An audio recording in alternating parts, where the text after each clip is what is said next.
Hello everyone, কেমন আছো তোমরা সকলে? আর এই ভিডিওটা কিন্তু গত রবিবারের ভিডিও, যেহেতু স্যাটারডে রাত্রেবেলা আমার হাজব্যান্ড আসে। আর আমারও অনেক দিন কোথাও বেরোনো হয় না এই প্রেগনেন্সির জন্য, আর শরীরটা একদমই মাঝে সাঝেই খারাপ হয়ে যায়। তাই যেহেতু ভালো ছিল, আমরা সকলে মিলে সানডে প্ল্যান করি যে ইভিনিংয়ে আমরা কোথাও একটু বেরোবো কাছাকাছি একদম। তা কাছাকাছির মধ্যে মধ্যমগ্রামটাই অনেকটাই কাছে আমার বাড়ি থেকে, আর তাই কিন্তু আমরা চলে আসলাম সেখানে। আর আমরা এসেছিলাম কিন্তু চায়ের বাড়িতে। আর এর আগেও আমি এখানে একবার এসেছিলাম, আর এবার আমার সেকেন্ড টাইম। তো চলো বেশি কথা না বলে ভেতরে যাওয়া যাক।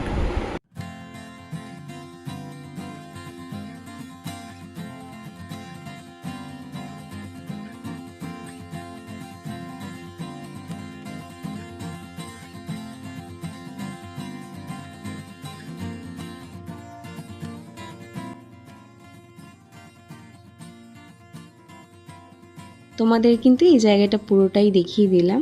আর ওদের কিন্তু সেকেন্ড ফ্লোরেও একটা সিটিং এরিয়া রয়েছে, ওই জায়গাটাও বেশ সুন্দর। আর এইটা যেহেতু চায়ের বাড়ি, তাই মেন অ্যাট্রাকশান তো চাই হবে। আর আমরা অর্ডার করেছিলাম কেসার এলাইচি ট্রি।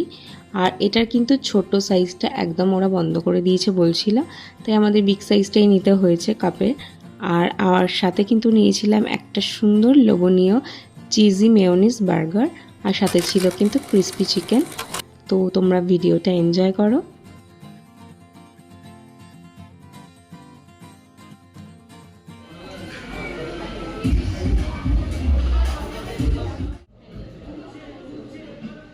এটা কিন্তু বেশ ভালো কেটেছিল। সবাই সেখানে অনেক গল্প করি, খাওয়া দাওয়া করি, কিন্তু পরে বাড়ি আসার জন্য বেরিয়ে পড়ি। আর রাস্তাতেই কিন্তু একটা পনির রোল নিয়ে নিই, খুব ক্রেভিং হচ্ছিল। আর রোলটা ভীষণই সুন্দর ছিল, তাই কিন্তু তোমাদের সাথে লোকেশনটাও শেয়ার করলাম। মধ্যমগ্রামে পৌরসভার একদম অপোজিটে কিন্তু এই রোল সেন্টারটা ছিল। আর অনেক দিন পরে যেহেতু বাইরে বেরিয়েছি, তাই পছন্দ মতন কিন্তু একটা জুতোও কিনে নিয়েছিলাম। ভিডিওটা ভালো লাগলে একটা লাইক করো। দেখা হচ্ছে অন্য ভিডিওতে।